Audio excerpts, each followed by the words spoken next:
Pagkain ng OFW. Relate ka kung ikaw ay OFW. Sa malamig na panahon, tag-ulan, kailangan may sabaw. Hindi na ako nakapagluto ng tinola na may sabaw, kaya ito na lang. Ito na lang ang luto natin. Ay sabaw na itlog, noodles, gulay.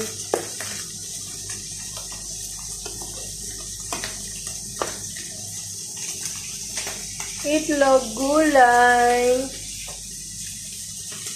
Yan, sarap. Malamig na yun, kaya kailangan may mahigop na sabaw. May itlog siya, oh. Lagyan ko ng itlog.